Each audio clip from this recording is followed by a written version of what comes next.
Hey guys, welcome back to another video, and I'm very excited today. We are doing the 8-pin question hop. Special thanks to Simone and Leanne Likes for inviting me to participate. If you don't know what this is, every day this month and into April, there's going to be videos like this every day from creators in the fountain pen inks planning community that are going to answer these very same questions. So I will leave yesterday's video in the description along with tomorrow's video, and I'll even do you one better and put the entire playlist down in the description. It's very bingeable, so I'm warning you now. I've been binging them myself, and it's been very fun to see the answers to these questions and learn about some new people in the community that are at least new to me. But with that said, I just thought it'd be super important to be face to face on here just in case this is our first time meeting. And I do like to check in face to face every now and again on the channel just for a quick check-in. But for now, let's go ahead and pop over to the desk area and answer these 8-pin questions. Okay, so I forgot to mention that this is my first time participating in this. This is the second year that this video chain has been happening.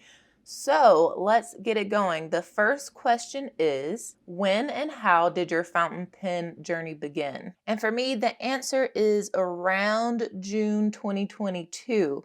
I was subscribed to a pen club kind of subscription box where you would get different pens or fine liners, highlighters, dot markers, that type of thing from Paper Craft Pantry, and it was one of their last boxes. I think I only got 2, maybe max 3 before the whole program just kind of ended and switched over to a more general stationery subscription box. But in one of those last pen club boxes, I received a Kaweco Sport in the iridescent colorway, and it didn't come with the clip. I added that later, but it came in the medium nib, and I was intrigued by it. I had used fountain pens, or they were in my vicinity here and there, and I never really knew what I was doing. I probably was writing with it wrong and just was like, okay, I don't understand. But with this one, I was intrigued, and I had it for a while,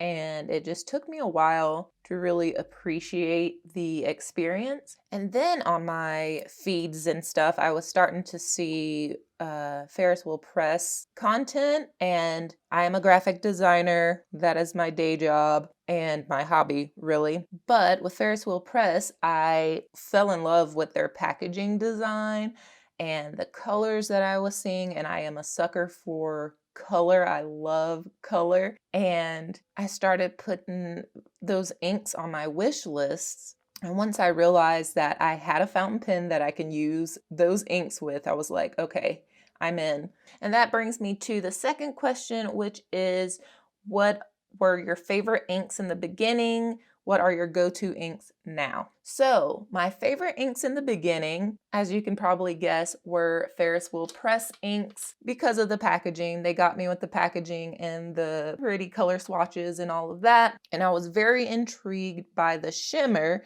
though some of my first Ferris Wheel Press inks were not shimmery. And it's so funny because I put all of these inks on my wish list for Christmas, and so family members and friends kind of gifted me my first inks that I was pretty obsessed with. And so these were some of the inks that I was inking up quite a bit during the beginning, and I still love them now. Up here we have Ferris Wheel Press Grape Ice Pop, which I am a sucker for a dark purple. There's something so lovely, regal, and royal about it. So I really love that one, and I love the name Grape Ice Pop. And then this Pumpkin Patch ink by Ferris Wheel Press as well.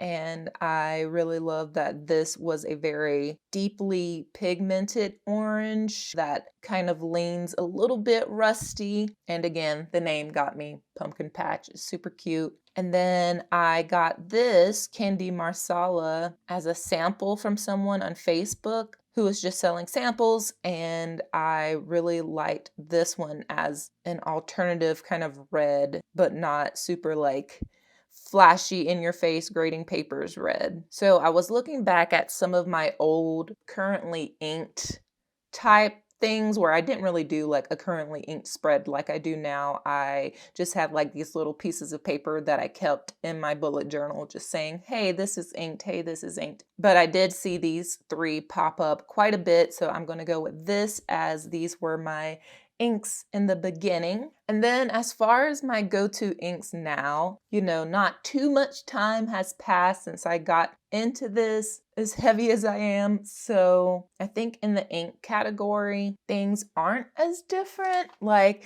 I love the colors that I love, and so I don't think that's going to make the biggest difference ever when it comes to inks. So here are some of my go-tos now, and if you put them side by side like this, you can see that I pretty much love like these kind of darker jewelry tones, and that is true. And you'll see that in both pens and inks that I have. So up here we have Monteverde California Teal.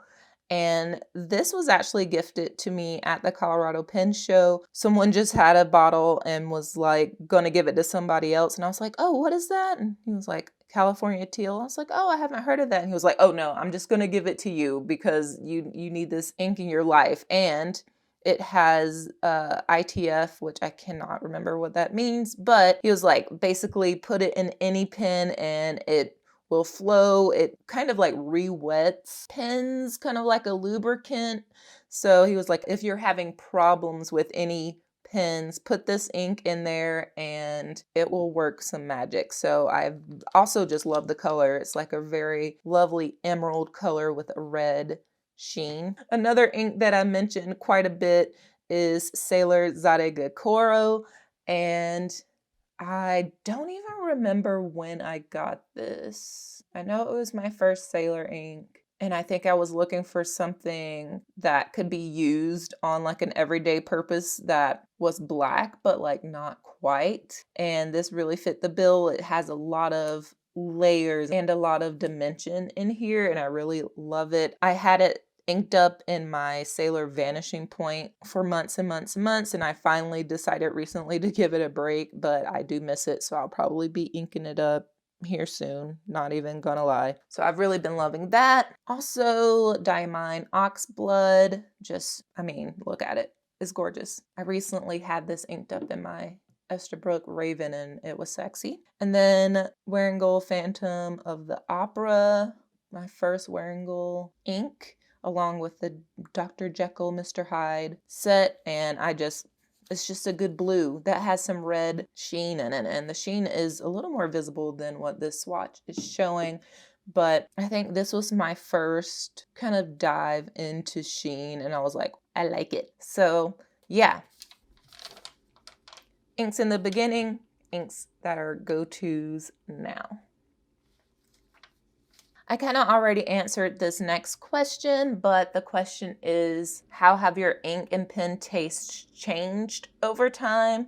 And as far as color, they really haven't. Like these could easily be currently inked now and I'd be a happy camper. But I will say in the beginning, I was like, Ferris wheel press or burst. I was getting into the shimmer quite a bit. But now, even though I still love shimmer, I am exploring other brands, though I still love Ferris wheel press. I'm very much into the dark and sexy, and it just needs to be legible for me. I am not really into the super light inks. When it comes to pens though, I feel like there's starting to be a little shift. So these are the first 3 pens that I purchased, like on my own. I won't count the Kaweco just because I did not have a choice in that. That just came to me. So I got the Lamy Safari in this cream color. I think it originally had a fine nib, but I switched out for this black medium nib. For some reason, I just think that the black nibs write smoother. Then I purchased secondhand this TWSBI Eco with a broad nib, and I will fully admit that I did not know what I was doing when I ordered this. I didn't really have a grasp on the different nib sizes, so I got the broad and I was like, holy shit, this one writes super thick. So I didn't use it as much, but once I started learning about the nib relation with the ink, I pretty much put shimmer in this exclusively and like used it for headlines and big pretty lettering things. So I understood it eventually, but that is the second one that I got. And then the third one I got, I jumped up super quick. So these are pretty typical beginner fountain pens. And then I jumped up to this Esterbrook Junior in Fantasia, and I saw this in a little gift shop in Santa Fe. And now it's kind of a tradition at this point. Every time I'm in that hotel for a work conference, I will most likely purchase an Esterbrook. But this is the one that I got then, and I was smitten with this thing. Like, look at that shimmer, glitter. And I originally had a I think they only have mediums in that shop. So this was a medium nib initially, and right now it has Kirk Spears Imperial nib on it.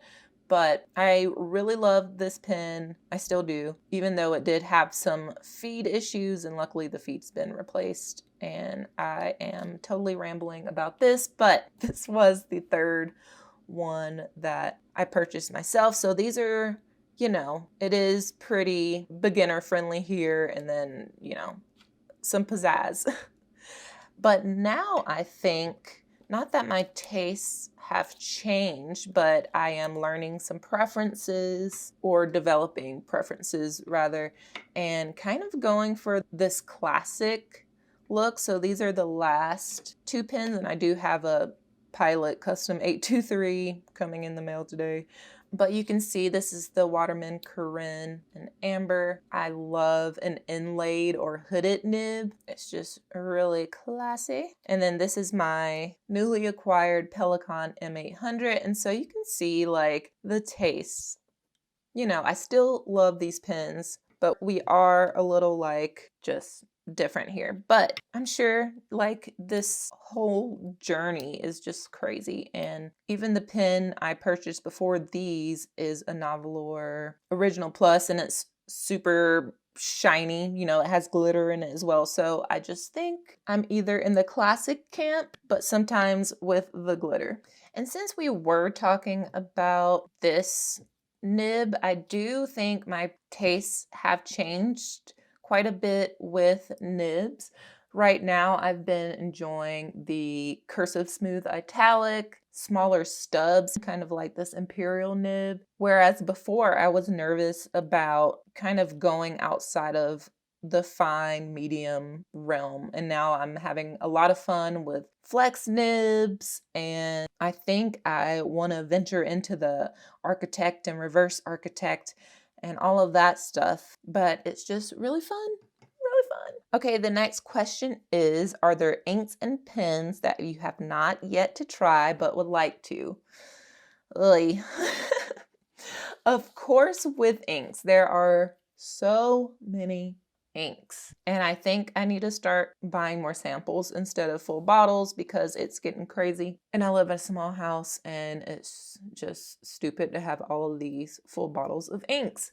But to be a little more specific, I definitely have been eyeing Linen Toolbar. I really like those like desaturated, a little bit lighter colors, but they still look really legible to me. Also, the Kobe inks look really fun, and I am attending the Stationery Fest in New York later in the summer, and so I know that there's going to be Kobe inks there, so I definitely want to look into like some of their inks. I really love their like rusty oranges and darker gold colors. Thank you, Abby C, for that. Dominant Industry also has this really lovely autumn forest that looks right up my alley. So I definitely want to check that out. And then just experimenting a little more with mixing inks. I have a few mixes back here.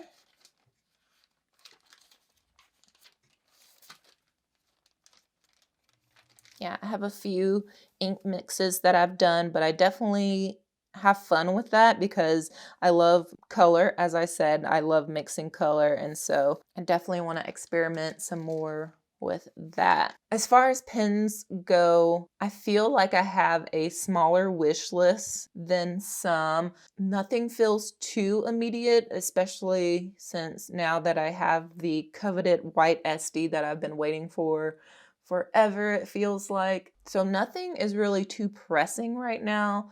I am interested in the Shown Design Monarch nib. I think that looks super interesting and fun. And then also I have 0 platinum pens, and so I'm very curious about the Platinum 3776. There are some beautiful colorways in that. The like tortoisey calico one, the chai latte, which who knows if I'll ever come across that. There's one that Yoseka had as well, where it's like clear, the body's clear, and the cap's like a navy blue. That one's super pretty. But anyways, yes, platinum, very curious about them and trying that out. People seem to love their platinums. Okay, the next question is, what is your Holy Grail pen? So I recently acquired what was my longest running kind of Grail pen, a pen that I really needed to save up for and seek. And it's just kind of the latest iteration for me of the Grail pen, and it's this Pelikan M800 in green and black. It is the new style, so I don't have the transparency in the body, which is fine, but I really love this pen. It's so smooth, and I've been really happy with it right now. It's inked up with Ferris Wheel Press Spruce County Post. But yeah, the nib is a fine nib, and I may get that ground down just a bit because it's a little too thick for my liking for everyday writing in my small B6 planner. But overall, this has been just a lovely classic pen. But other than this, right now, I kind of don't have a Grail pen in waiting. Nothing that I feel super drawn to, but I'm sure that may change. A couple of pens that I can't really find the one I want to pull the trigger on or find at all is the TWSBI Eco pastel pink color. It's just really pretty, and I don't have any pink pens, and it's super cute. I don't know. So that one. And there is a Pilot, I don't know how to pronounce it, but I'm just gonna say Pilot MYU pen. They do pop up on eBay, and that's fine. I just haven't pulled the trigger yet, but that one I just love because it's so unique. Like, it looks like the pen body goes into the nib, and I don't know, it looks like a little robot pen, and I love that. So the next question is, how many pens do you own? So I do keep a cute little digital database of all of my pens and what's inked and where I got them from and any kind of like fun notes for them. And I know total I have 53 pens. Of those 53, 4 are kind of like throw around, they barely count. One is kind of on my chopping block to sell, not for any particular reason. I just have quite a few Navalors, and this one I just use the least. I feel like my Pilot Custom 823 just got here. Yeah, here it comes. Nope, not my Pilot Custom 823. It's this. Where were we? Yes. This pen. Selling this Navalor in the Dragonite Sapphire. It does have a little bit of ink happening there, but it's really pretty. I have had it inked before with the Wearing Gold Phantom of the Opera. Really nice, but I have way too many Navalors. But anyways, this is on the way out, so if you're interested in this, hit me up.